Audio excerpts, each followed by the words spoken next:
Okay, good evening, everybody. Welcome to a Monday edition of the Complete Sports Media Podcast. I'm your host, Darren Campbell, and joining me to do a weekend wrap up as usual, Jason Cameron. How's it going, buddy? How was your weekend? It's going well. The weekend was great. Great. I went with some friends. Saw the Mariners play the Blue Jays on Saturday night and Sunday for the Nooner. It Nice. was it was great. It was fun. I I'm always amazed at how many people from Canada go down to see a Mariners game if the Blue Jays are playing. It looked like we took over the stadium. Didn't do us much good though, because the Blue Jays still could win a game, but we were there to cheer them on regardless. Oh, good. Yeah. Yeah, it's incredible. Yeah, it's usually about two or three times Jays fans to Mariners fans, and definitely feels like a home field for Toronto. And I'm amazed at how much of a migration happens down there. Yeah, I am amazed too, because again, like it looked like we literally took over their baseball field. I think at one point in time I may have asked, "Are there any Mariners fans?" The guy behind me happened to be one. He was with his family. He goes, "Yes, myself and 14 others." Yes. Yeah. Yeah, I used to be a pretty big Mariners fan. I really loved them during the A-Rod days and Ken Griffey and all those guys. Really appreciated them when they had Ichiro and a lot of fun talent. But I think they have the longest playoff drought in North American team sports. I think that they actually hold the record. I think it's been 20 something years since they've had a sniff at the playoffs, and there's been some very bleak, pretty sad, awful teams down there. They're doing pretty good right now. I think they won 8 in a row and really starting to pick up some momentum. But the fans are, after 20 years of tough times, it's been hard for the fans to trust them and get back interested. Yeah, of course, because if you've been that mediocre for that long, it's kind of you kind of lose the fans at some point in time, Yeah. because they don't trust you, they don't trust the organization or the direction the organization's going in, because you can't even make the playoffs like once in a very long time. Yeah. So, were you paying attention to the game or just drinking lots of beer and having lots of fun? You're not a big, huge baseball guy, but so is it more fun beer drinking and just checking out everybody else than the game? Well, yes, but how about this? A little bit of half and half. Okay. A little bit of like being there, watching the game, interacting with the fans, and just having fun. Like it just enjoying the environment at the stadium, which is a great stadium. That stadium is just functionally, it's perfect. You got great sight lines everywhere. You can see the baseball field from wherever you want to see it. And then they even have like beer garden areas where you can stand and watch too as well. Yeah, it's nice. Real Yeah, nice. I love that field. It's really awesome there. Really, really nice. I love going down there for games. It's super, super fun. Did you get to see like batting practice? Did you get to see some guys hitting some home runs before the game? No, unfortunately, I every time we did go, we went right when the game was starting. So we were there on time. Was it cool to see Vladimir Guerrero Jr. up close? Some of the top guys on the Jays. Yeah, it was cool. Like I knew that Vladimir Guerrero was a big man. I guess I wasn't aware of how big he is. He's massive, actually. Yeah. That is a big dude. That is a big dude. And then I think was it the back catcher? No, his name was Alexander Kirk, I think. Yeah, Alejandro Kirk. Yeah, Alejandro Kirk. yeah. Thank you. That dude looked like a fullback. He was built. He's like built like a little mini fortress. I was just like, that guy looks like he's ready to hit a hole in football rather than swing a bat in baseball. That's what Yeah. I look like. Yeah, Dude, he's great. He's made the All-Star team this year, and he's one of the best catchers in baseball, one of the best hitters in baseball, and he doesn't have a body that you would typically think a huge, great athlete for baseball, but he's come in and he's just smacking the hell out of the ball, and and just he's been one of the best players on the team this year. Yeah, yeah, I found him to be quite impressive. And then the other guy that actually played well, at least in the 2 games that I watched, was George Springer. Yeah. Yeah, that Right. guy's good. That guy's a good player. Oh, he's phenomenal. Yeah. Didn't he hit the home run on the first pitch Yep. in the one game? Yeah. He's so super talented. Big massive contract to bring him over from Houston, but yeah, he's been a really, really big addition over the last couple of years with them. So Yeah, it was pretty obvious to me that he was quite talented, quite special talent, special player. Yeah, he did his best to try to help the Jays win. nice. Just happened to not be enough. No. Yeah. Well, that's awesome. I'm glad you got a chance to go down there. I love hearing people's stories about when they go down to Seattle and see Jays games. It is incredible how many Jays games, Jays fans go down there and just cheer on the team. I just actually bought some tickets to the Seahawks. We're going to go to see the Seahawks play the Raiders in November. My girlfriend Lorraine is a massive Raiders fan, used to have season tickets and has been a fan forever, and decided for her birthday to get her some Seahawks Raiders tickets. Cost me a lot of money, but it's gonna be awesome, and really looking forward to going down there for a few days and checking it out. They really do it well. It's in the same neighborhood too, and they really do it up well for Hawks games, tailgating and all that. Yeah, it's funny. We actually had mentioned that too, as like, so since now COVID is no longer kind of a thing, to go see a Seahawks game and stuff. And actually, even while I was at the game, it's funny that you mentioned the Raiders, that's the game you want to go see, because I ran into fans that were Raiders fans. They were all over me trying to tell me, yeah, you have no idea how good we are. My goodness, we got Devontae Adams. Who are you going to double? Who are you going to double out there? You can't double anybody. Like, they were all over me. It was fun. It was fun. That's awesome. Yeah. Raiders fans are passionate people for sure. They really like talking about how great they're going to be every year. And if you have any differing opinions, it's usually keep them to yourself. Absolutely. Because another one of their fans out there, he was a Chargers fan. And so he was trying to get a word in edgewise about his Chargers, but his friends wouldn't. They were just like, Raider Nation forever. You don't know what you're talking about. We're going to crush everyone. Yeah, it's funny. It is hilarious.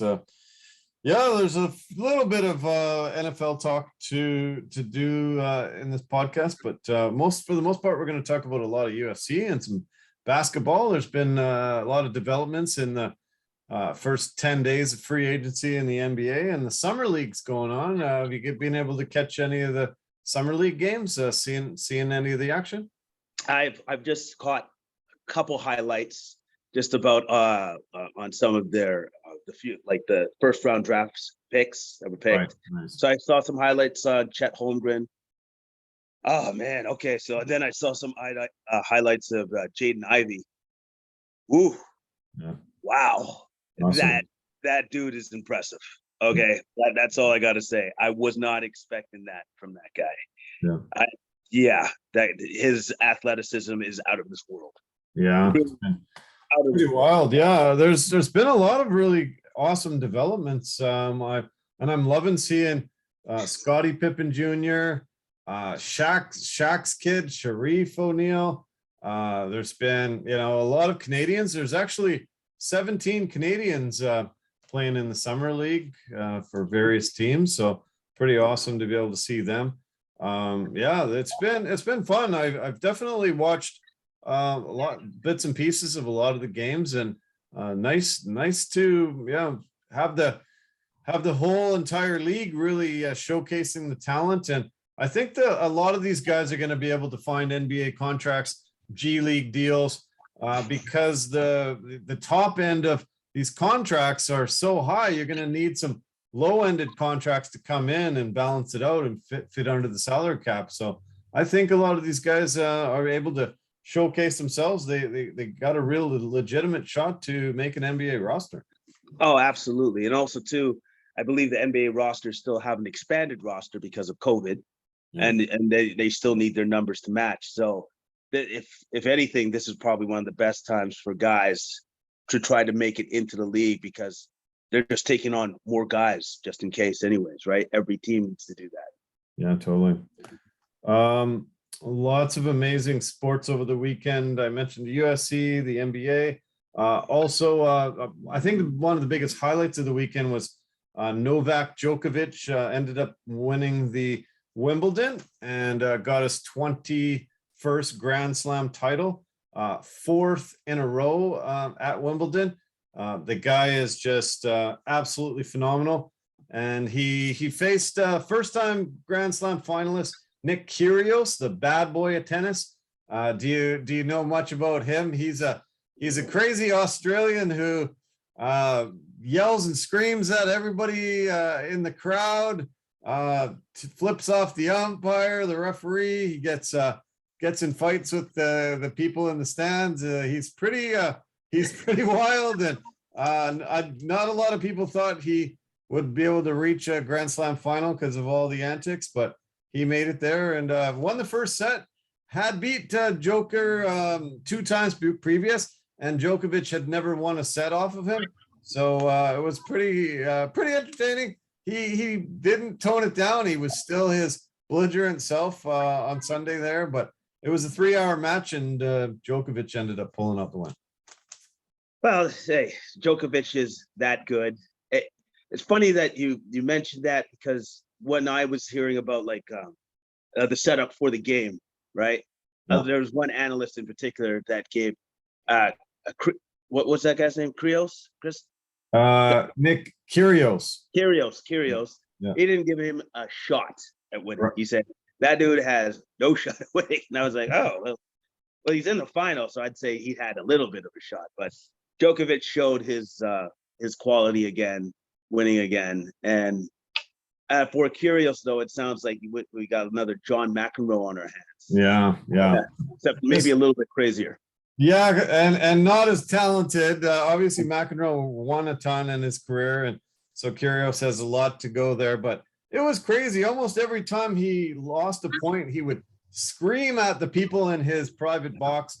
He would just yell and scream at them, and then he said somebody yelled something from the crowd, and he called the fan a drunken idiot, and he was arguing with the referee as he was sitting there next to him. Between points, he was screaming and yelling at the guy, and it reminded me of McEnroe, but obviously McEnroe had a phenomenal career and was super successful, even though he did get into a lot of conflict. Yeah, of course. Yeah, and he did get into a lot of conflict, which it seems that Kyrgios is a man that loves that. He loves, maybe I think he's the kind of player that feeds off conflict, that maybe that's why he is the way he is. Yeah, could be. It's just been absolutely amazing. This era of tennis, we've got the big three best players of all time. They've won 20 of the last 22 major titles. Nadal, Djokovic, and Federer. Nadal and Djokovic have actually won 15 of the last 17 major championships. And if you throw Andy Murray in there, that 4 have won the last 19 Wimbledon titles. So 19 years in a row, those 4 guys. Murray won 2, and then the rest have won tons in there. Djokovic has won 86 matches at Wimbledon, 85 at the French Open, 82 at the Australian, and 81 at the US Open. He's got 9 Australian Open championships, 7 Wimbledon titles now, 3 US Opens, and 2 French Opens. And the crazy thing is, he's not able to play in Australia. He wasn't able to play in Australia this year because of his non-vaccination status, and he's unable to enter the States. So he will not play in the US Open upcoming. And so he's only able to play in 2 majors this year. And but he's got 21 major titles, Rafael Nadal has 22 and Roger Federer has 20. So the big three are phenomenal. But yeah, it's just such a pleasure to watch the best players in the world. And this guy, I think when it's all said and done, I think Novak will hold all the records and have the be considered the greatest of all time. But yeah, it was super entertaining. I thought it was probably my best sporting event over the weekend. Yeah, that I again saw the highlights. The match looked like it was super entertaining, and again, it's always a pleasure to watch the best of the best do their thing. Yeah. You know, like, and that guy is literally one of the best of the best, and he still has many years of tennis ahead of him. Yeah. So, yeah, I was disappointed. Rafael Nadal ended up having to pull out of his semifinal match against Kyrgios. He has some abdomen issue, pulled some muscle. He wasn't able to serve anymore and had to withdraw. But yeah, it was amazing, entertaining, and great as always. And then we didn't do a podcast last week, but a couple weeks ago, I also mentioned F1. There was a great F1 race from Austria on the weekend. Charles Leclerc was the winner. Max Verstappen finished second, and Lewis Hamilton third race in a row that Hamilton was on the podium. Absolutely a phenomenal race. And I didn't see a lot of coverage from your cousin. Not sure why. I tuned into Cameron F1, and I was expecting to see all the great stuff he does with qualifying and during the race and all that, and he wasn't there. So we'll have to find out why he missed this particular race. yeah, I'm sure I'll find out at some point in time. He could have been out with the family and stuff, because I know he has a little one at home now, so Right. they could have been on vacation. Yeah. Okay. Yeah, I missed it. I was really wanting to hear his takes, and he's made me even more of an F1 fan. I always was, but just having his insight, the people that he brings in for interviews, the great analysis he always gives, really love the guy. And he's one of the best at it from all the analysts I've seen around the world. He's definitely reached one of those top guys in my opinion from around the world. Oh, he's excellent at it. Like, he's got great insights into the sport, great insights. And he speaks so incredibly well, and he's so super passionate about the sport. And obviously that comes across in his videos. Yeah, it sure does. Yeah. It's pretty neat that two cousins from across the pond from each other are both analysts, both got into the same kind of podcasting world. And really entertaining fans out there with their great analysis of sports. It's pretty cool. Yeah, it's awesome, actually. Yeah, I'm super proud of him. I'm super proud of where he's taken his YouTube channel and this podcast, and also too for the future. He's just gonna get better. He's just gonna get better, just like we're just gonna get better. So. Yeah. Well, when I was a kid, I was driven, super driven. I wanted to be the best in the world at something.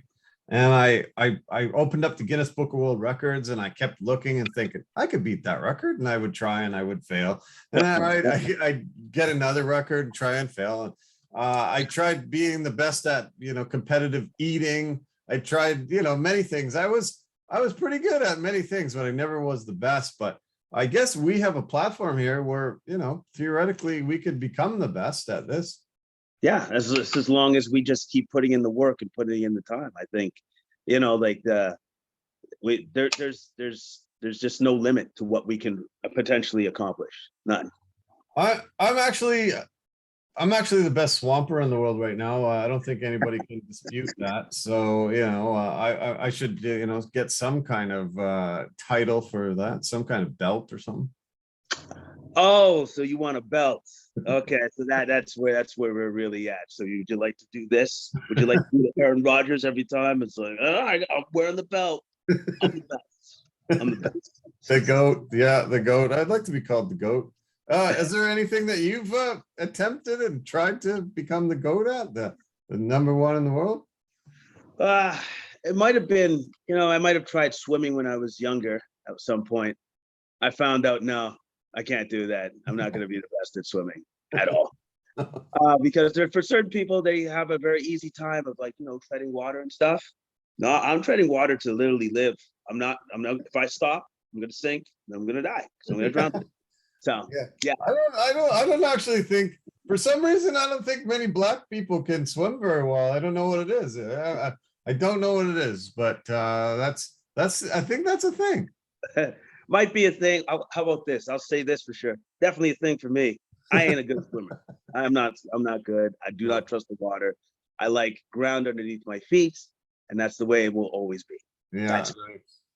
What about eating? Have you entered into any competitive eating contests? I've never done that. I've No? never done that. I probably should though.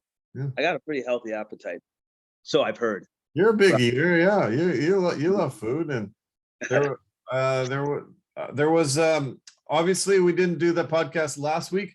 They had the big hot dog eating contest in Coney Island, and they also have a lot of other competitive eating contests around there. But Joey Chestnut won his 15th hot dog eating title, going down as the greatest of all time competitive eater.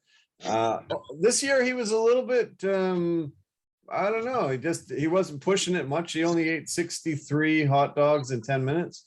I think he's been up to about like 90, I think, in 10 minutes before. Wow. Yeah, that's well, ridiculous and incredible at the same time. Like how can anybody eat that much in that short amount of time, that much? But it sounds like Joey was just like, you know what? I'll just do what I need to win this time. I'm not gonna show off. Yeah, I guess. Yeah, I think he still beat the second guy by 20 hot dogs. So, like, yeah, he blew everybody away, but he was still just taking it easy, it looked like. Yeah, it's kind of like Usain Bolt, where he just cruised into the win. Just cruised in. It's like, no, I got it. I got it. Yeah. Yeah, it was well, we definitely missed last week. I was glad you were able to get some family time in, like you said, with your cousin there. Yeah, I'm glad we're back this week. The only other thing I want to mention before we get talking about sports is we lost a couple of acting legends this week.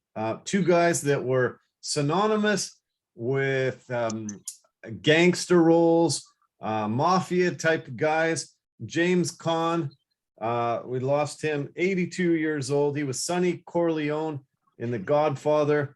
A lot of amazing praise for him and his acting abilities and his great career came pouring out this past weekend. And Tony Sirica, he died. He was part of The Sopranos, played Paulie Walnuts. And then it made me also think about Ray Liotta, who just recently passed away. Three guys that were really very, very synonymous for playing mobsters and bad guys in film.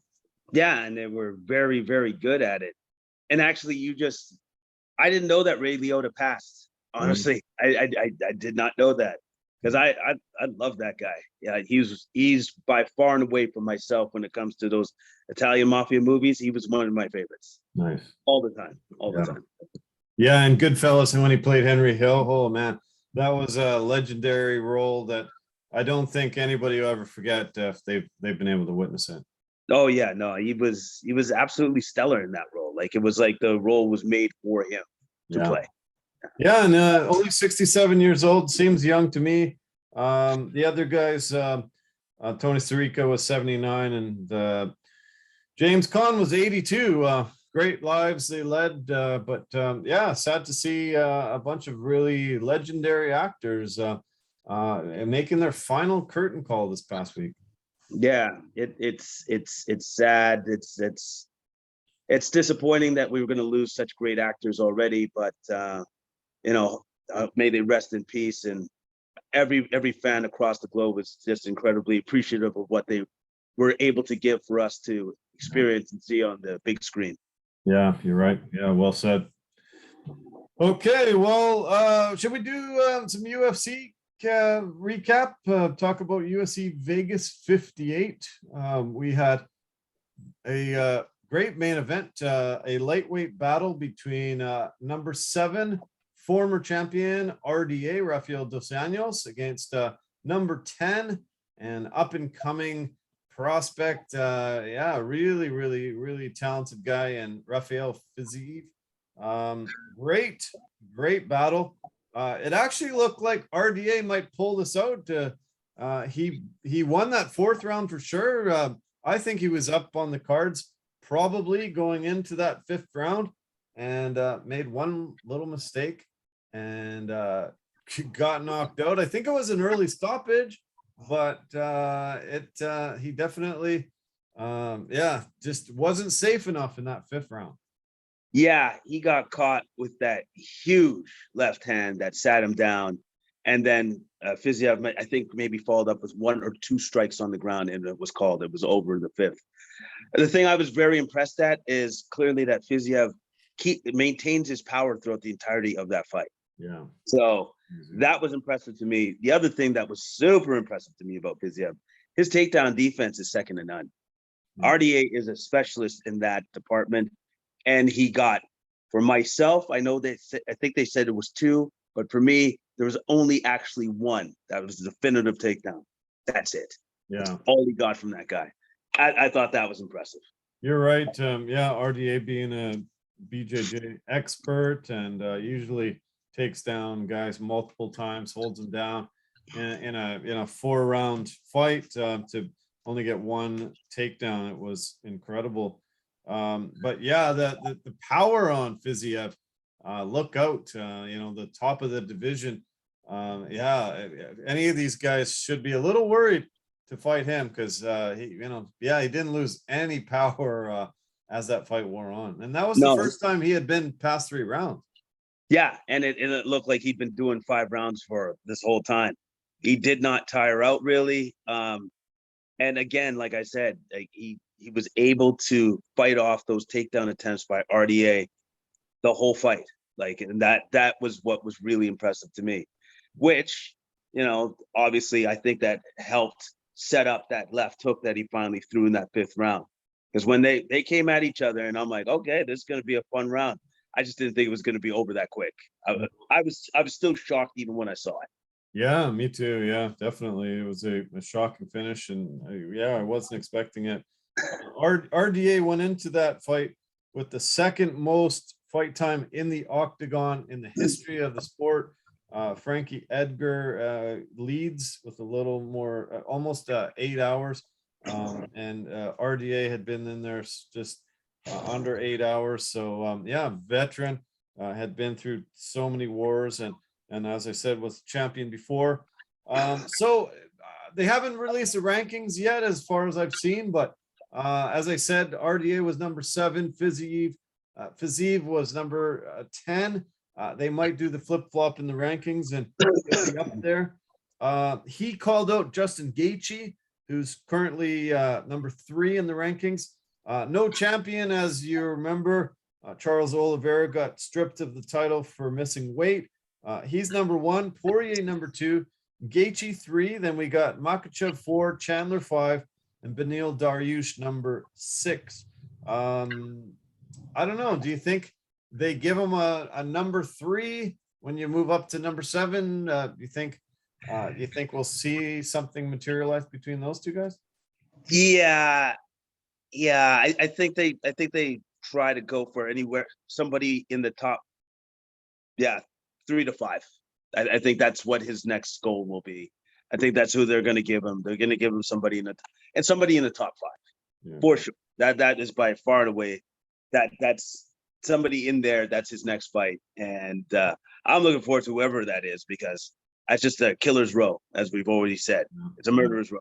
Yeah, amazing amount of fighters on the top there. He's with Sanford MMA has now changed. They were able to get a company called Kill Cliff to do a sponsorship deal with him. So now they're the Kill Cliff FC group, Henry Hooft and all that. I've been talking about Sanford MMA so much lately. They've got just an incredible amount of top talent there, and that was a huge win for them. Another one of those Florida camps that's just producing some of the best fighters on the planet right now. It must be awesome to be able to train there, because when you go into these fights, you're like, well, I've already faced all these other guys that are top in the world. What are you going to give me that I haven't seen yet? Exactly. Like what could you possibly do that I'm already not like completely prepared for? I've already been put in the worst positions and always have to battle out of said positions. Yeah. And like when you have a high quality team like that with guys that are that hungry and that are that good, it's just like iron sharpens iron all the time. That's why those guys are that good. Yeah, exactly. Yeah. 4 out of the 6 fights on the main card went to a decision. Not always a super big fan of talking about the decision, so why don't we just jump into the other knockout on the main card? Also, a 50K bonus was handed to this guy. Chase Sherman and Jared Vandera were both trying to fight for their jobs. Chase came in on a 4-fight losing streak, Vander on a 3-fight losing streak, and they really threw a lot of heavy leather with each other, weren't backing down, were just constantly doing the rock'em sock'em robot thing, and it was pretty great until Sherman just finally landed one shot. I counted 20 unanswered shots before he finally got pulled off of him, and the fight was stopped. There was a lot of clamoring online that this was a late stoppage compared to that early stoppage, I thought, for the main event. What did you think? He definitely put it on him and was really battering the heck out of him. I thought the ref gave Vandera all the chances in the world to maybe turn the fight around. Maybe too many chances, maybe, but at the same time, you know, he gave him his chance, and Sherman put together that 20 punch combination at the end of the third to put him away. So Vandera is incredibly tough. I was incredibly entertained by this fight because normally you don't ever see heavyweights throw that many strikes in any fight. Those guys were in fantastic condition for this fight, super well prepared. They both had the will to win, but unfortunately only one of them could win, and it was Sherman's night that night. And he looked fantastic. He looked sharp, he looked crisp. His footwork was on point, and his accuracy was definitely on point as well with his strikes. Yeah, he was just really on, I thought. He took some abuse, wasn't great on his defense, but man, once he landed that big telling shot, he just swarmed him, and 20 unanswered shots. Finally, the fight was stopped mercilessly, but it was entertaining, and I'm glad he got a 50K bonus for it. I guess the next fight I just do want to mention is we finally saw Ayman Zahabi back in there. Great to see Faraz's little brother in there. Faraz Zahabi being one of the best MMA coaches, trainers in the world. He was George St. Pierre's guy for his entire career. George St. Pierre was in the crowd. Great to see him there, and great to see Ayman having a really solid performance against Ricky Turcios, who was famous for winning the latest edition of The Ultimate Fighter. Yeah, for Ayman, I was really impressed with his patience. He took his time in there. He took his time. He countered when he needed to, and he countered beautifully for the most part for most of that fight. Yeah. And he refused to be put into any traps that Turcios was trying to set by using those feints or yelling at him for whatever reason. But yeah, he didn't fall for any of the feints. He just took his time. He countered him beautifully. That's what won him the fight. He looked great out there. Yeah, he had a bit of a long layoff. He had some injury troubles. He said Montreal, they were really bad with this COVID crackdown. TriStar, I've been there, and it's in this old apartment building. It's really weird. You wouldn't think a gym would be situated where it is, but they had some neighbors that would call the police every day when they saw any fighters arrive at the gym. And because of the lockdown, COVID restrictions, so the police would come every day and say to the guys, "We're going to have to fine you. We're going to have to, give you tickets and blah blah blah." And so he said his training, he wasn't able to train for a very very long time. So he said it just wouldn't be good to try to accept fights if he couldn't train at all. And so he had a long layoff, but has come back and had a couple of big victories recently. And I'm very impressed with his patience, and his skill level is off the charts, I think. Yeah, yeah. Well, I guess it helps if your brother's one of the best, MMA trainers on the planet. So, and then having somebody as a sounding board, as a coach, somebody of like that nature, of that standard, it's amazing, and it's obviously helped him in his MMA career. Yeah, really great. Yeah, I love seeing those guys, and great to see George St. Pierre out to support his guys. That was awesome. The fight that kicked off the main card was the fight of the night. Both guys got 50K for the fight of the night. I actually thought Michael Johnson won this. I was kind of pretty upset with it. I thought won 2 rounds, and Malarkey only won 1. It was a split decision. 2 of the judges gave it to Malarkey, 29-28, and only 1 to Johnson. But what were your thoughts while you watched this and with the decision? Did you think it was just? I'm going to be honest, I had the same as you. I thought Johnson did enough to win. It was obviously an incredibly close fight. It was a great fight. I'm always amazed at Johnson's hand speed. His hand speed is like second to none. Like when I think he dropped Malarkey I want to say in the first with that 2-punch combo. Yeah. Those 2 punches, I thought that was 1 punch. I didn't think it was 2 punches. I honestly thought it was 1 punch. That's how fast it was. And bam, yeah, he's quick. He's so amazingly fast. But I was also impressed with the fact that Malarkey kind of changed up his way that he was attacking, started incorporating a lot more kicks and just a lot more diversity to his strikes. Yeah. So because he needed something to off-put some Johnson's speed.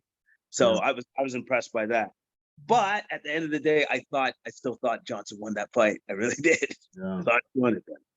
Yeah, Malarkey, I thought definitely won the second round, hands down. But I thought Johnson won the first and the third, and I was disappointed for him. He's had some bad luck on decisions, and has just had an up and down career with he just can't seem to string anything together. But super talented, super tough, and fast as hell, like you say. Just incredible. Still that hand speed and the abilities to land shots. His jab was just so crisp and just knocking Malarkey off kilter all the time. Yeah, his jab was definitely on point, and just the way that, and I noticed too that he was definitely moving in a way that he never really got out of the center area of the octagon. He never really had his back up against the cage or anything like that. He always was circling in the middle of the octagon, giving himself the most amount of space so he could fight Malarkey. I thought that was really smart on his part. Very smart. Yeah. Okay, the feature fight in the prelim had a couple of young guys, Cody Brundage against Trayshawn Gore, and this was a good battle until Brundage ended up landing a massive shot that put Gore down and out. Very impressive performance by Brundage. Wow. Really proved that he doesn't have to wrestle to win. He can win in the stand-up too. Yes, he can win in the stand-up, and he has the power. And the funny thing is, I thought at that point in time in the fight that Gore was actually beginning to take advantage or beginning to get an advantage over Brundage. I thought Brundage was slowing down. But then when he caught him with that right hook and then finished him on the ground, Brundage got a lot of power. Yeah. And that's a wake-up note and call to the rest of the division that dude has some serious power to put him up. Very serious power, and yeah, it was well on display. And he was, yeah, he was an excited guy to prove to the world that, yeah, he can do this. He can win the stand-up wars too. It doesn't have to be just ground and pound. So, um, we saw the Bullet, Valentina Shevchenko, in the building. Great to see her supporting her sister. And this was a really, really tough battle. A very close match as well. Antonina Shevchenko was pulled out the decision win over Courtney Casey. Yeah, great fight by Shevchenko. Great game plan. I thought that her distance management was fantastic, mixing up her strikes with a lot of like kicks to the head. And Casey was game, but I just thought that Shevchenko stand up was just, she seemed to be a step ahead throughout the entirety of the fight. Yeah. David Onama got a big victory. He came in as the heaviest favorite on the card, facing a newcomer making his debut, Garrett Armfield. Onama and Armfield fought as amateurs, both last amateur fight for both guys. Onama won a decision. Garrett got a call on Tuesday. Do you want to make your UFC debut? 6 hours later, he was in Vegas, got himself ready for the fight. As I said, Onama was the heavy favorite, but I thought Garrett had a great first round, was doing quite well in the fight until he got caught. Onama kept this arm triangle, trying to get it to the point where he could choke him out. Garrett ended up going to sleep, and the fight was over. Yeah. But for the amount that he lasted for Armfield, he looked very impressive, considering he didn't really have a fight camp. Like, I think that guy has a future for sure if you give him a fight camp.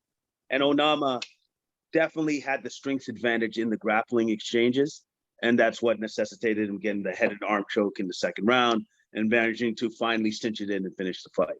Yeah, that was impressive. Yeah. James Krause, was telling him what to do, and he really listened well.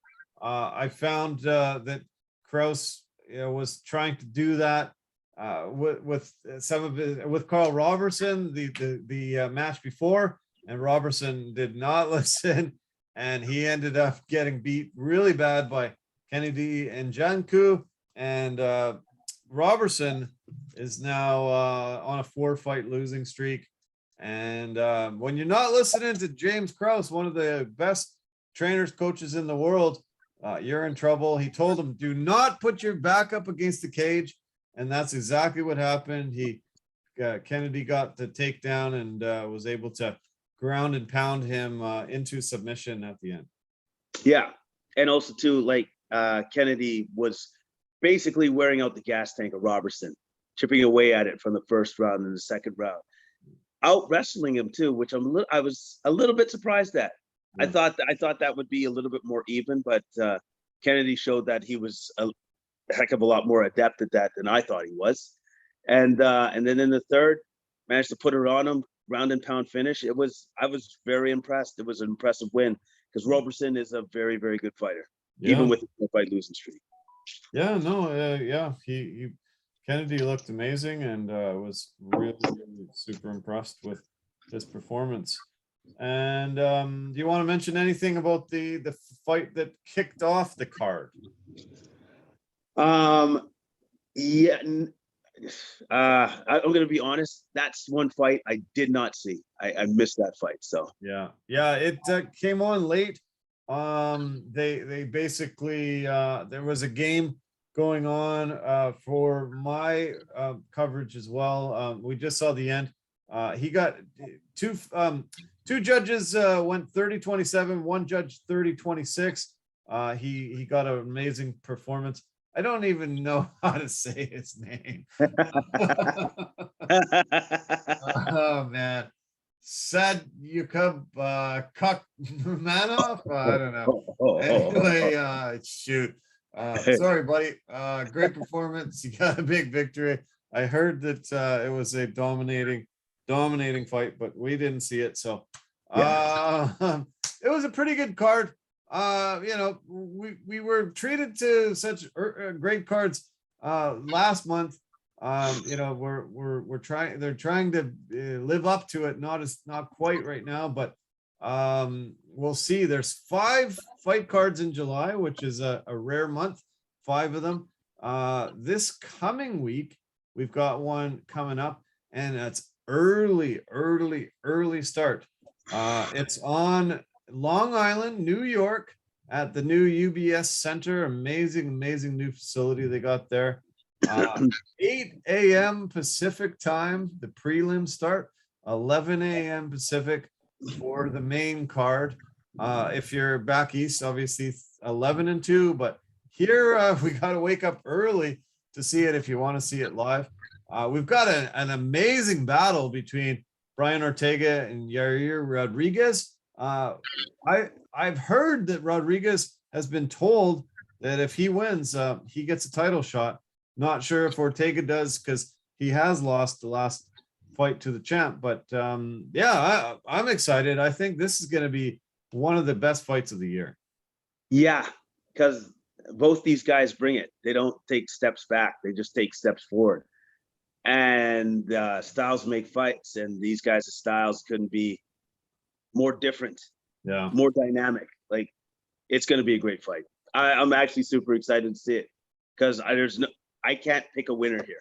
No, I think for myself, that's even money. It's even for me. Yeah, both these guys have really just been incredible in the last couple years there. Ortega comes in the number 2 ranked fighter, and Yair number 3. Yeah, it's going to be a hell of a main event. I'm not impressed with the co-main event. I don't think that it deserves this type of billing. Michelle Waterson and Amanda Lemos. I'm not sure why they decided to make this the co-main. Yeah, it's a good question. It's a good question. I guess maybe they're trying to put a spotlight on Lemos, since she's one of the best in her strawweight division. She's looking to march up the rankings to hopefully face the champ at some point in time. And I'm going to be honest, and that's my only thing I got. That's the only thing I got, because Michelle Waterson is definitely not there yet. You know, she's gone up and down so far in her last couple of fights. And it's only Lemos that I could see that they want to try to, feature. Yeah, well, it's number 10 and number 11 in the strawweight division, but Waterson's lost 3 of her last 4. Lemos just coming off a loss in her last fight against Jessica Andrade, which is no slouch, obviously one of the toughest women in the division by far. But I don't know. I wouldn't have put this as a co-main for sure. There's better fighters that should get that top billing. Waterson was supposed to fight Amanda Hebas in March, but she got injured. Waterson got injured and had to pull out, so they've made up here and put her there. She is called the Karate Hottie. Maybe it's a visual thing. They want the guys to tune in to see good looking girls, but they don't deserve this. They shouldn't be there. We should have some other fighters on the co-main getting the top billings like they deserve. Yeah, if I have to play a little bit of devil's advocate, maybe they're just doing it just so they can put more attention to the females, because female fighters, there's a ton of them that are highly skilled. And if this is their chance to, for people to see that skill come out, and then if they had to put them in the co-main event, that's what they did. So, sure. But I'm definitely looking forward to one of the other fights on this main card, Shane Burgos and Charles Jourdain. That fight has the potential to steal the limelight from the main event. I agree. Yeah. Charles Jourdain, the Canadian, fighting Burgos. Burgos is number 14 in the featherweight division, but I think deserves even higher ranking. And I'm excited, very excited about this fight. Lauren Murphy, Miesha Tate was supposed to happen a couple weeks ago, and has been put onto this card. It's the first fight on the main card. And then we've got some really great fights on the prelims as well. I'm super impressed with the amount of skill and top guys that we see all the way through this whole entire card. Yeah, definitely. For like, especially for the prelim fights, the Ricky Simone Jack Shore fight, that'll be a good one. That's a great fight. It's a great fight for a prelim fight, man. Herbert Burns is fighting on this card. His brother was supposed to fight possibly on this card. Herbert had a fight canceled against Hussein Aspinov. Now he'll fight Bill Algeo. Dustin Stolzfus, really love that guy, fighting the body snatcher Dwight Grant. Dustin Jacoby, and I'm excited. I think this card's going to be great. I don't know why it's so early though. Quite shocking when I started looking at the times and thinking, holy cow, that's I usually try to watch them live, and this will be an early start for me on Saturday. Yeah, it's going to be an early start for me. I was actually pretty surprised myself because I'm like, oh, that is very early. That is super early. Okay, all right then. But at least you'll have your day open for Saturday, because once the fights are over, it's going to be over pretty early. Yeah, be nice. Yeah, that's true. And yeah, we're just over a week away from the next fight in England again. Tom Aspinall is headlining a big heavyweight battle between him and Curtis Blades. We've got Jack Hermanson, Darren Till, Paddy Pimblett, Jordan Levitt. Molly Meatball McCann's fighting again. Paul Craig's in there.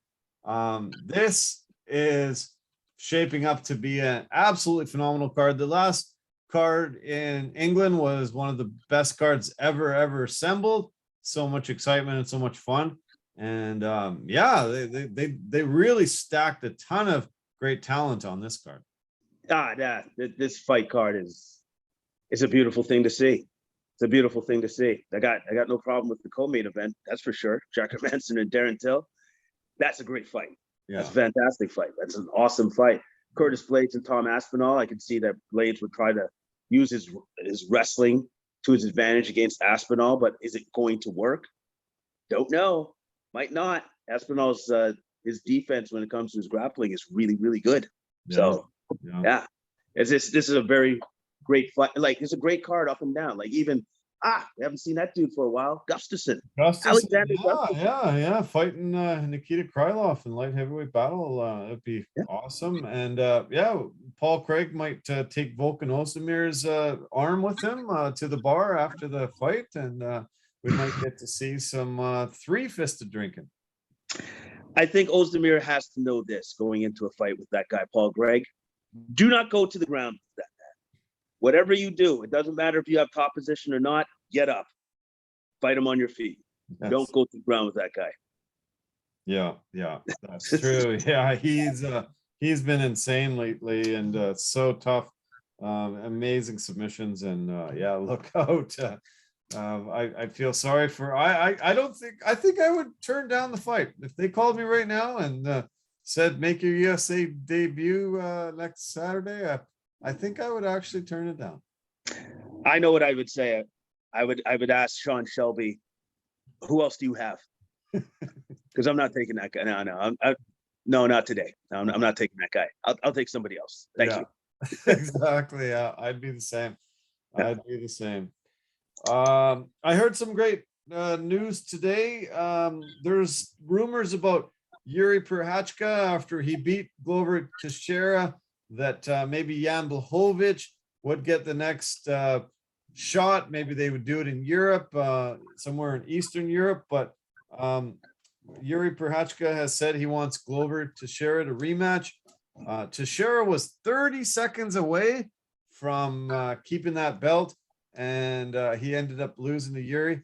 Yuri said he put on a terrible performance, wants to really show the world that he is better, and has asked for a rematch really quickly. So I'm excited. I'm super excited because that was a hotly contested championship fight against two guys that are ridiculously highly skilled. And on the fact that Glover made a mistake that lasted for a microsecond, and that's all it took for Yuri to take advantage of that. So this time Yuri's like, no, I feel that I'm that much better, and so I'm going to have a better outing if I fight him again. I'll put a stamp on it. But will he actually be able to do that? I guess we will only know if the fight gets made. I'm looking forward to that. I hope they make the fight, because who wouldn't want to see that fight again? I know I'd want to see the fight again. Yeah, I hope it happens really soon. Yeah, it's because, man, that was one of the best title fights I've ever seen in the light heavyweight division, and yeah, you got to feel sick for Glover. You know, if he didn't get another rematch, you know, to know 30 seconds away from retaining the belt and having that sour taste in your mouth for years and years would be horrible. I'm glad he's getting a shot to get right back at it. Yeah, I'm glad to see it too, and I know the fans are especially glad to see it, because we get treated to another probably gem of a fight. Yeah, exactly. Yeah. Okay, well, that's the MMA hour. We covered it all, top to tail. Really awesome. Let's talk about some NBA. There's been a lot of amazing news coming down the pipe in the last few days.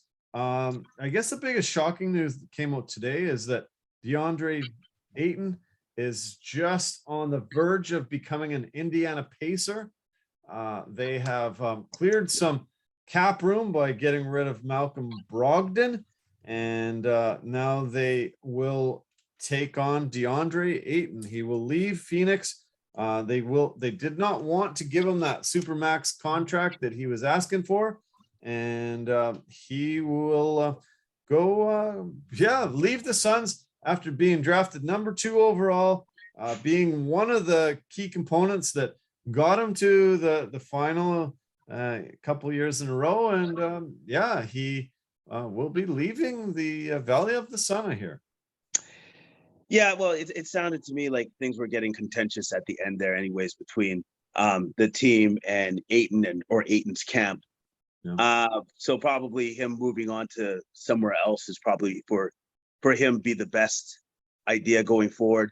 Seeming as you just said, the Suns were unwilling to pay him the money that he would be owed. So this is probably for the best. Now the question though comes for the Suns is, who's going to be that guy in the middle for you? Because that guy actually fit in your scheme, in your offense, and your defense perfectly. So how do you replace that now going forward? I'm very curious to see what that answer is. Yeah. Supposedly they are trying to think that Bismack Biyombo and Dario Saric can fill that role.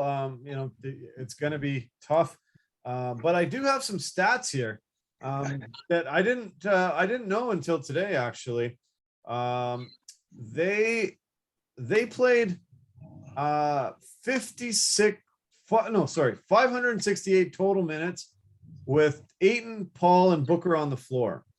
And they were twice as good with Ayton not on the floor with those two guys as on the floor with him. So I really didn't know that. They were they won way more games than they lost. There's crazy stats here. It's hard to read, but it just really shows that Paul and Booker were actually better on the floor without him than with him. I'm actually a little bit. I'm surprised to hear that. I'm actually surprised to hear that, because you would intuitively think it would be the complete reversal of that, because I know at least from what I see with my eye, they look like they're really good together, the three of them, when they're on the floor together. Yeah. I never would have thought that statistically that is actually not the truth once you crunch the numbers.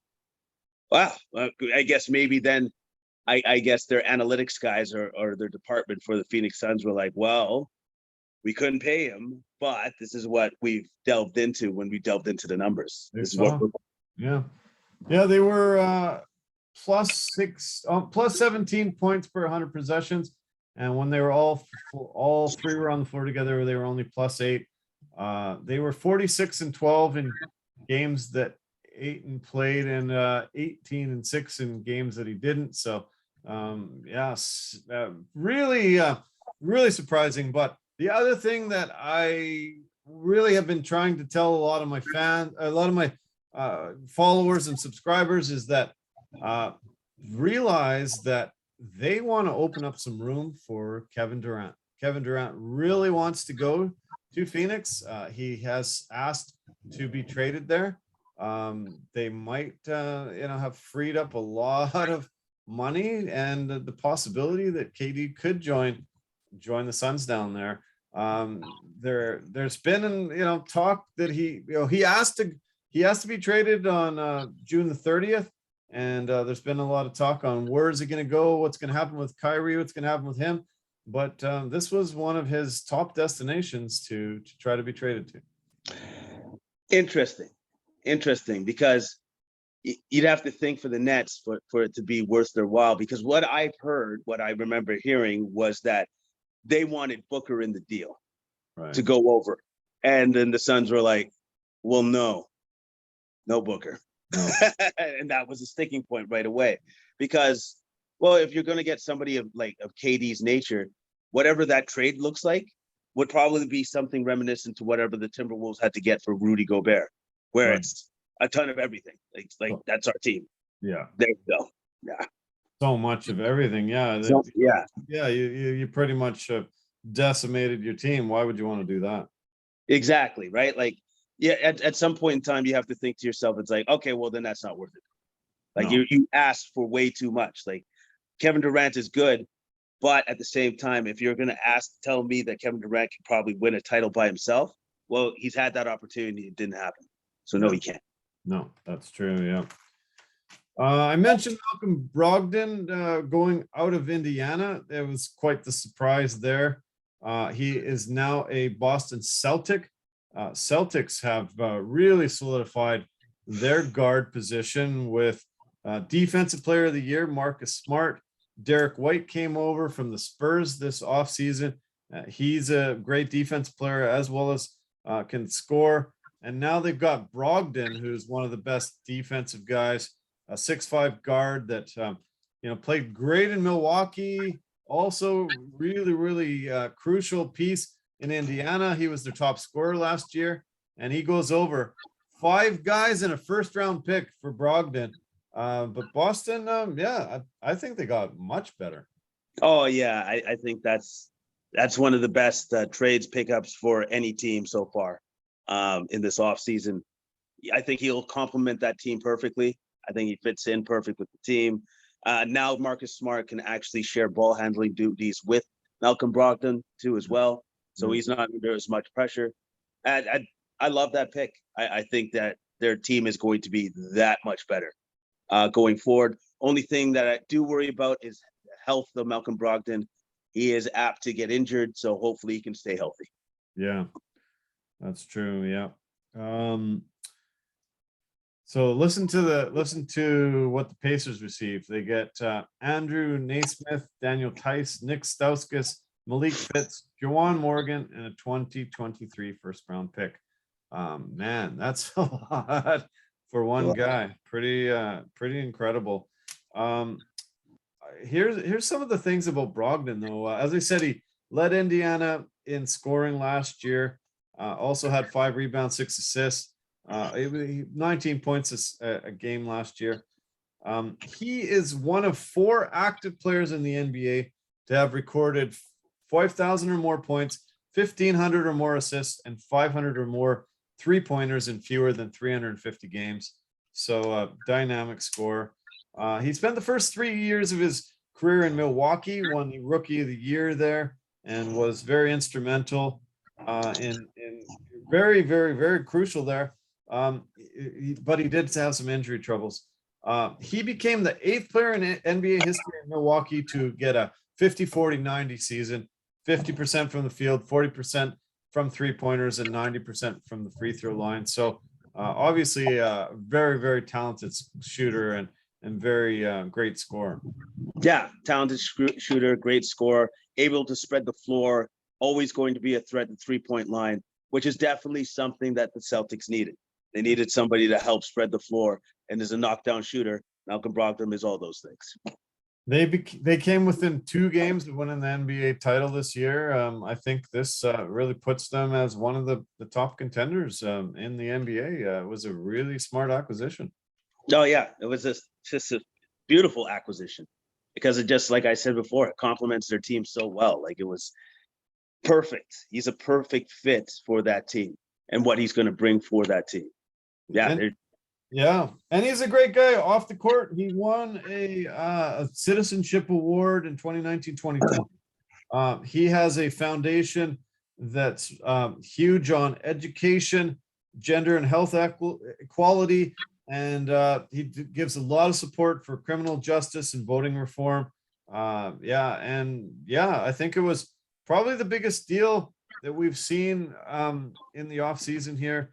I was pretty blown away by the trade. The other trade that happened over the weekend were the Atlanta Hawks sent Kevin Herter to Sacramento for Justin Holiday and Mo Harkless and a first-round pick.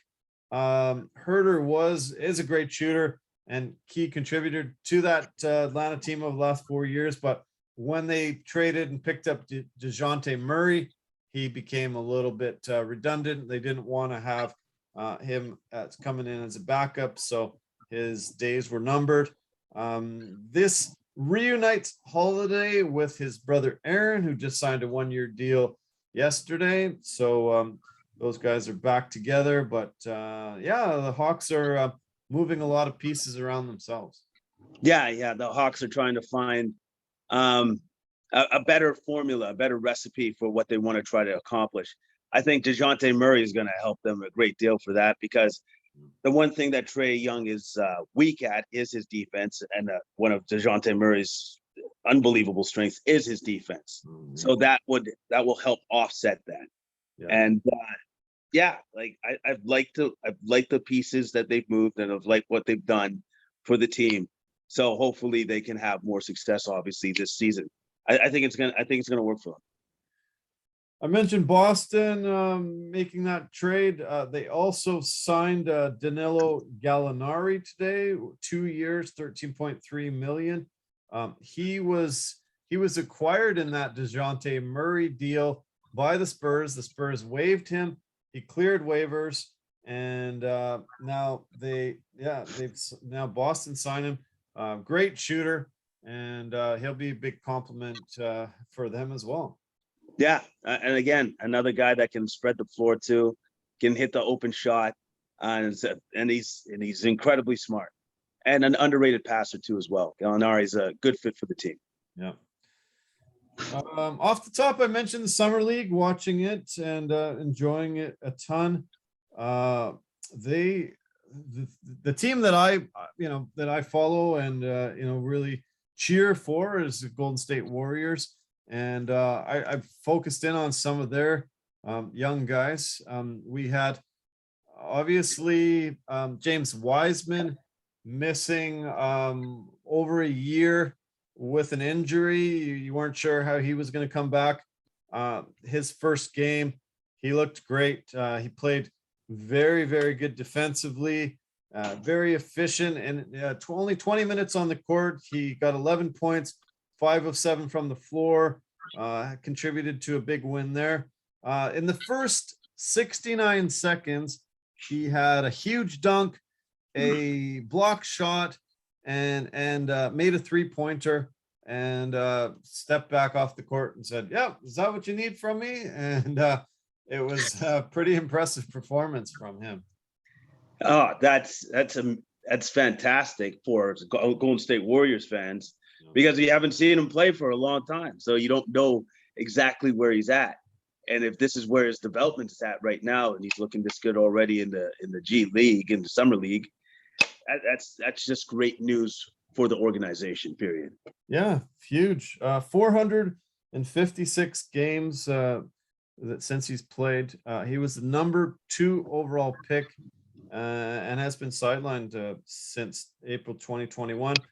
The other big man that the Warriors utilized last year to get the championship, Kevon Looney, signed a big deal this offseason. He got a 3-year, $22 $2.5 million deal. So yeah, that front court's looking pretty damn solid. If Wiseman can come back strong, being a 7-footer, Kevon Looney, everything that he contributed on that Warriors run, I think it'll be huge for the team. Yeah, I think that will be massive. Like, you know, as long as Kevon Looney can just do exactly what he did, because he works within that offense and he works within that defense, and as long as James Wiseman can continue to keep improving upon what he's already shown, then the Warriors are looking good for the future. Yeah. The future looks bright. Jonathan Kuminga had a great game on Sunday. Scored 28 points, had 7 rebounds and 4 assists. And they signed a guy out of the Lakers. The Lakers let this guy go. His name's Mac McClung. He came in and he was 9-15 from the field. Scored 22 points, had 5 rebounds and 6 assists, a steal and a block shot. Amazing energy, incredible passing ability. Just couldn't believe how dynamic this young guy was. He came in and he looked like a seasoned veteran the way he was running the floor. It was awesome.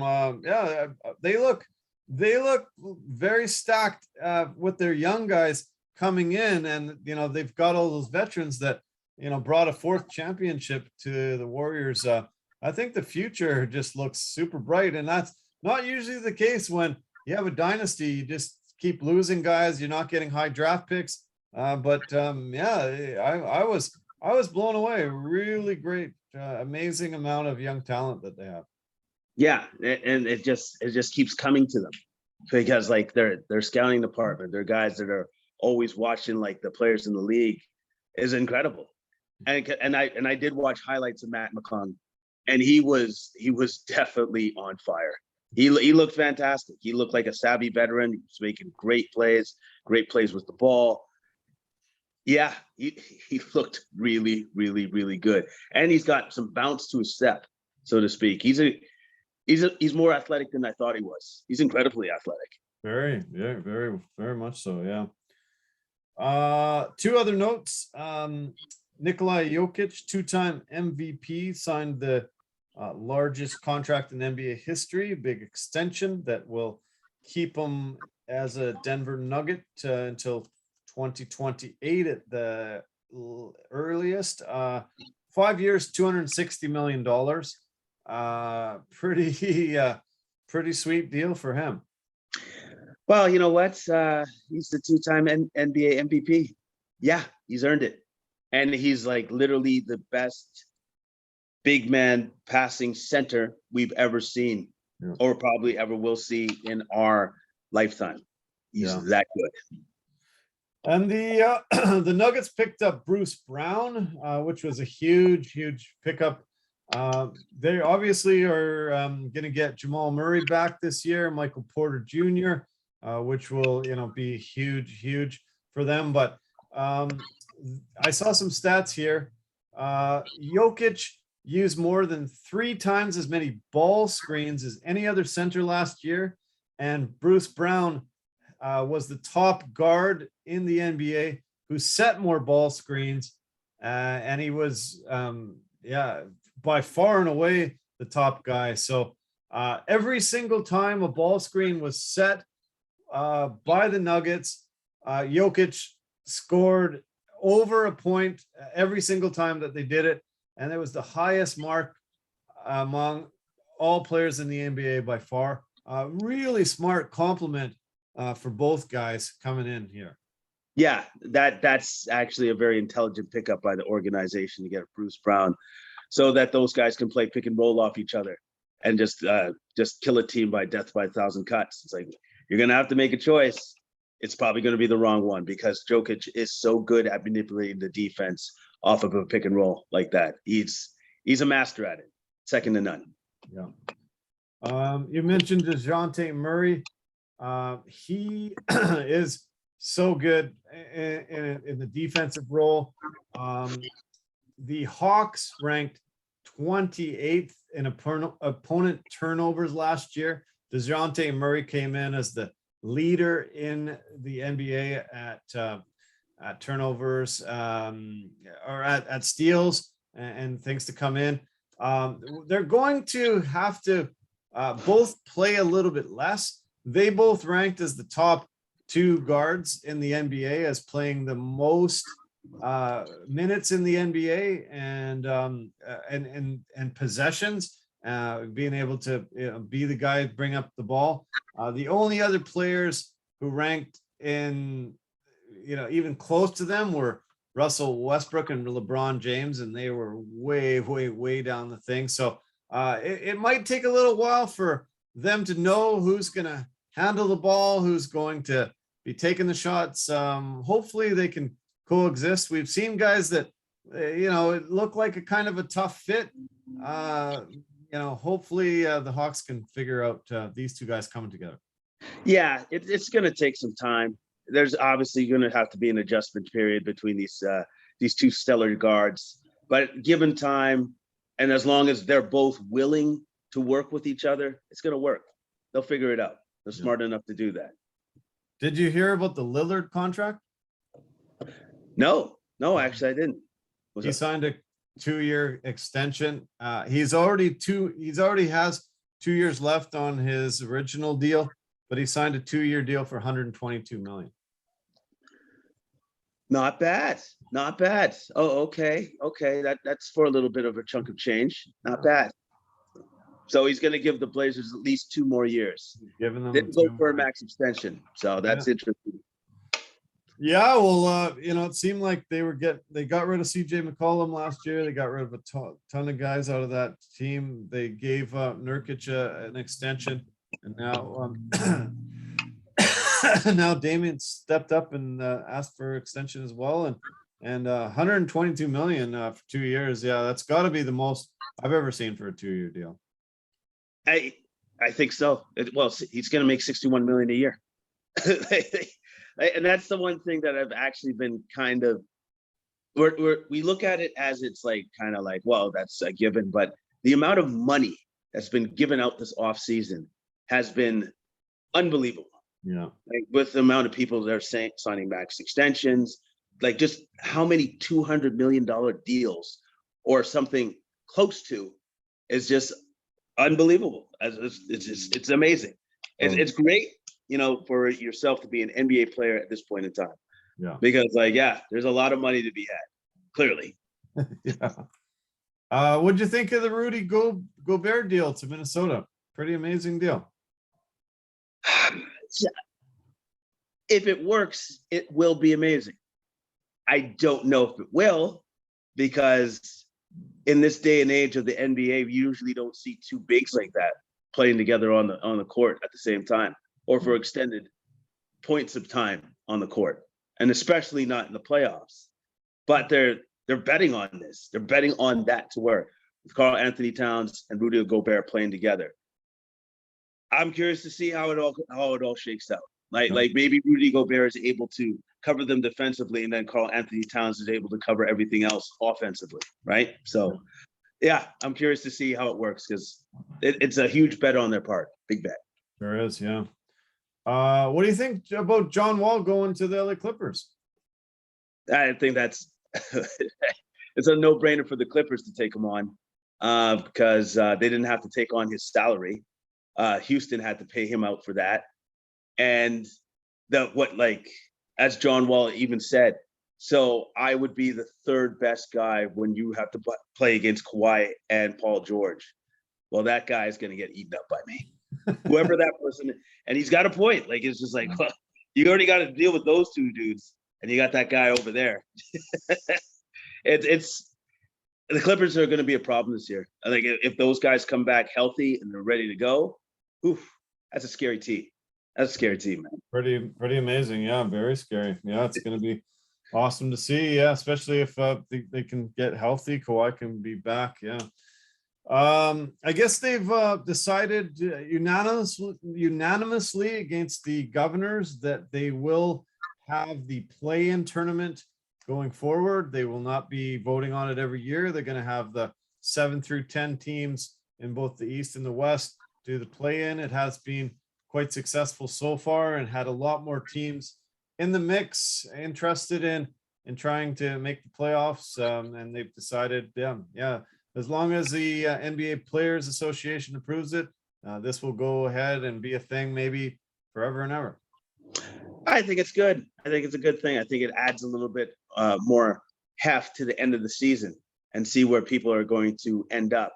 And also, too, it gives the organization something to play for because, you know, you get into playoffs, you get that playoff revenue money as well. So I think it's a win-win for everybody across the board. And the other thing that they voted on today, I heard that they have to have a few more conversations, but they want this in-season tournament about halfway through the year. They want to have the top 8 teams competing for it, and they want to give at least $1 million to each player that's on the winning team, and they're one step closer to having an in-season tournament, which should be very interesting. Very interesting, because I'm just interested in how it's going to come across to your average fan, and how exactly this tournament's what it's going to look like and how it's going to work. But it's trying something new, and I applaud the NBA for trying something new. Yeah, I think it's I think it's worth checking out, and at least give it a try. I think it can generate a lot of revenue.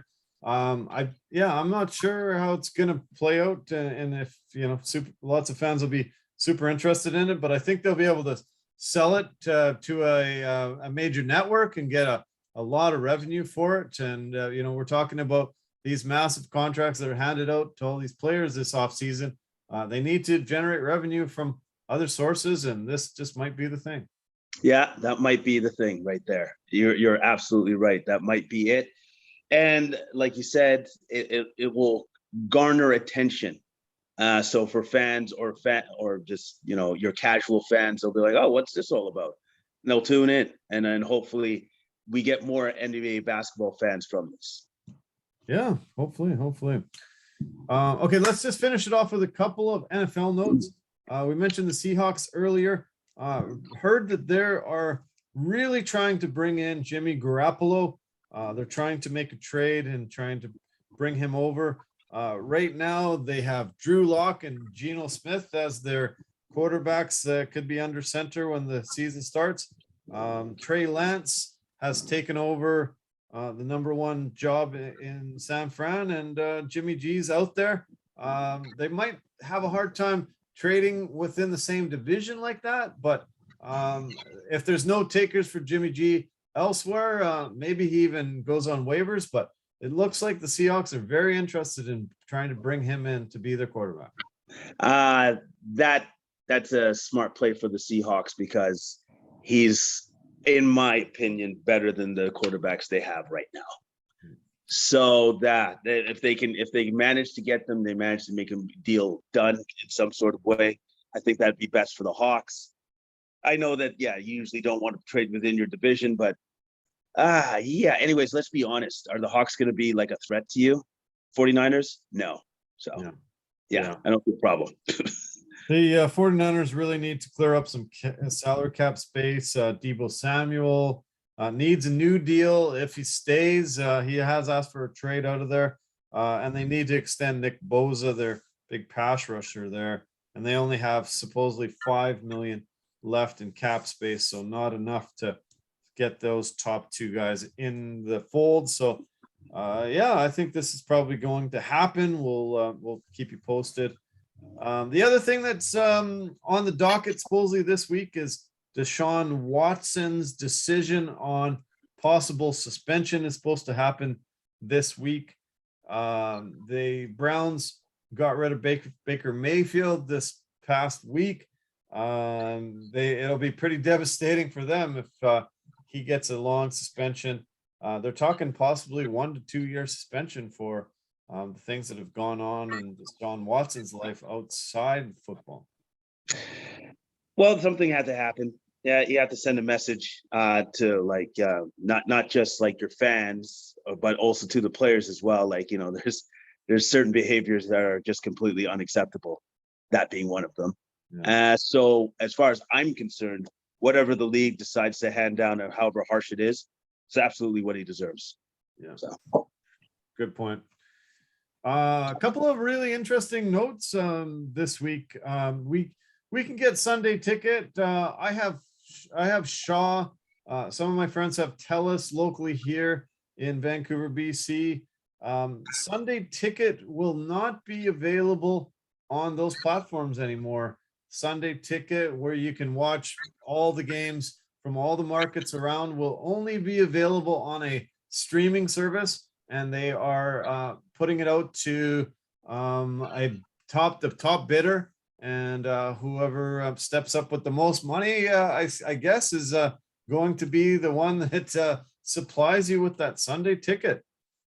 Wow, they're really just selling it like that. It's like whoever wants to give us the most billions amount of dollars gets it. It's like they're auctioning off their services, actually.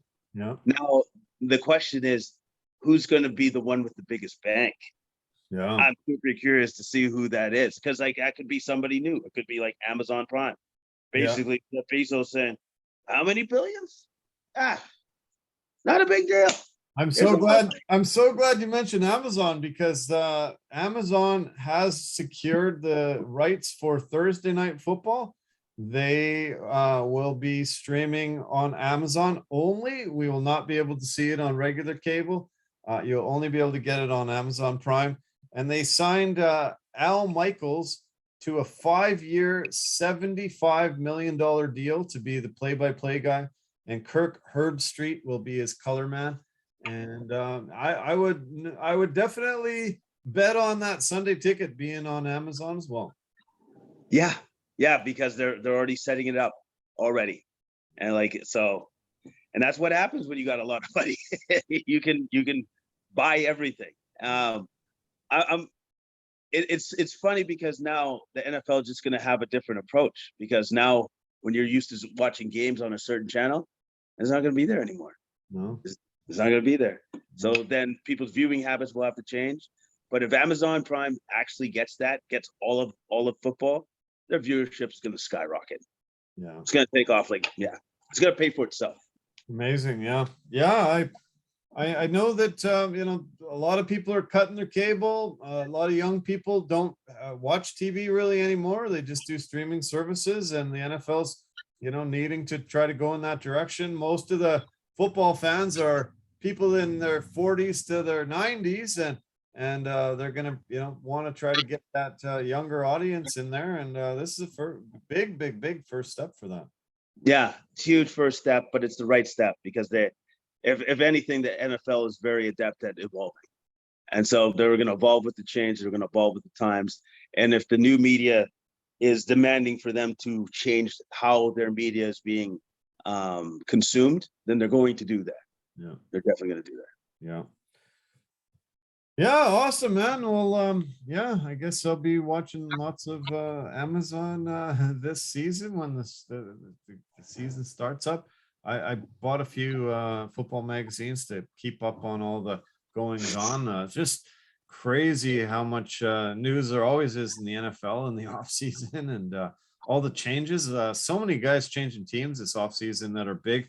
You mentioned Devontae Adams, and everybody's talking about how hard it's going to be for Aaron Rodgers to go for that third MVP in a row without that massive weapon. And suddenly Derek Carr becomes one of the guys that you might want on your fantasy football team now, because he's getting to throw to Devontae.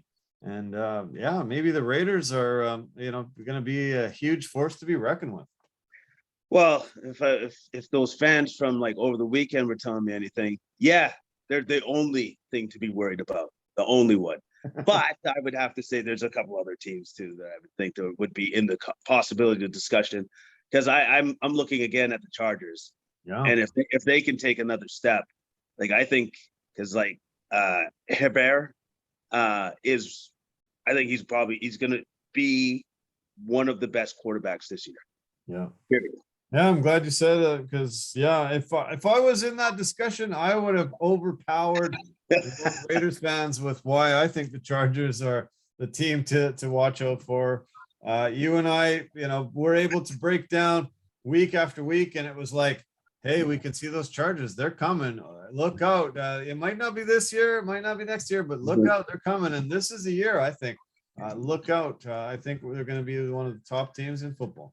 Yeah, I feel like that this is it. This is their breakout year, and especially for that young quarterback for that team. I think this is it. This is where he figures a lot more out.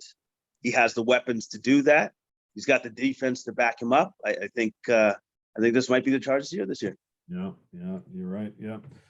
Yeah, you should look up some Seahawks tickets. I'm excited. It just suddenly made my fall look really exciting and fun. And I'm glad you got a chance to go down. Seattle, awesome city. Loved living down there when I did.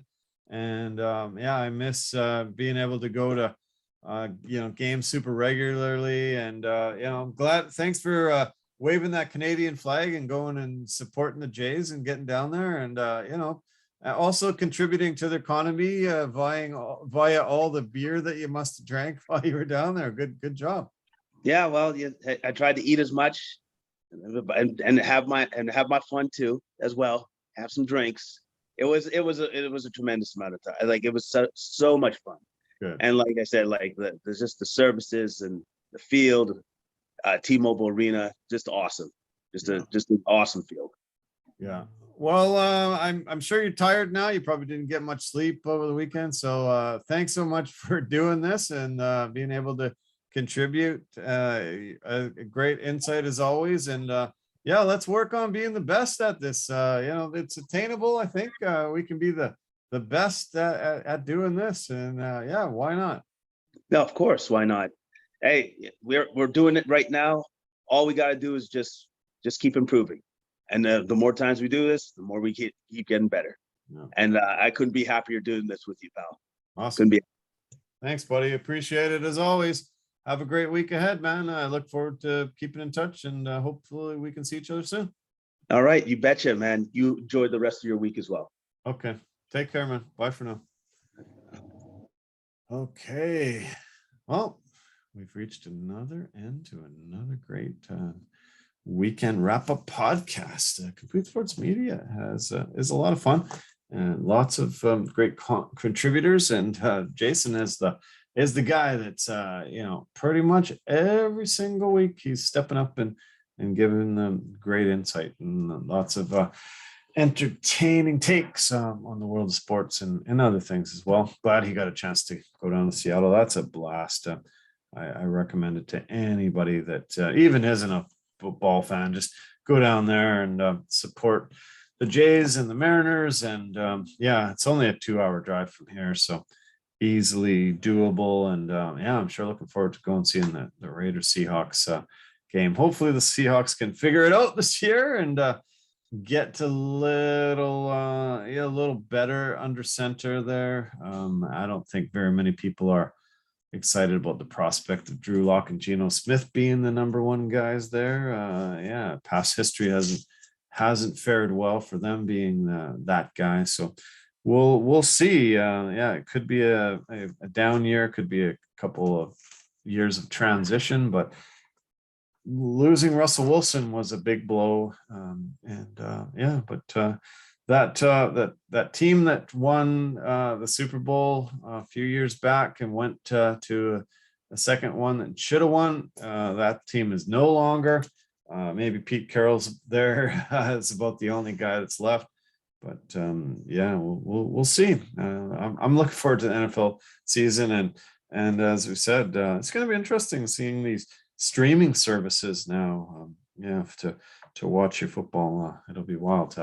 Quite a different world and realm that NFL is going into, and I guess a lot of sports too. Yeah, they're entering that streaming service world that movies and TV shows have been doing for the last few years on Netflix and all the others that came along. So anyway, appreciate your support as always. Thanks for tuning in. Thanks for sticking around to the end. I really want to just mention our partners and sponsors as well. I want to say thank you so much to Anchor.fm, easiest place to make a podcast. They're really great at posting on multiple podcast platforms for us. Just go to Anchor.fm and follow the rules there. And yeah, you'll be able to have a lot of fun. I want to mention Verbero, the hockey equipment and apparel company, industry leader in technology, performance, and value. And the V350 stick is a must-have for hockey players in your midst. I want to mention Pampas and Possibilities, really fantastic at being able to spruce up your home with great decor. And Forever Living, the aloe vera company for health and beauty products. You can purchase any products on our website at discounted rates. And appreciate everything that you give us. Thanks so much. Tell your friends, tell your family. Yeah, let's make this the best thing that you've ever seen. And yeah, have a great week ahead. Enjoy the summer. It's finally really here. Feels warm, feels like summer. I'm sure it is in the other parts of the world that I have these people tune in on a regular basis, except Australia, where I've got my family back there. It is winter for them, but it's still it's still pretty warm compared to winter here in Canada, North America. But anyway, love you. Take care of yourself. Have a great week ahead, and we'll talk soon. Bye for now.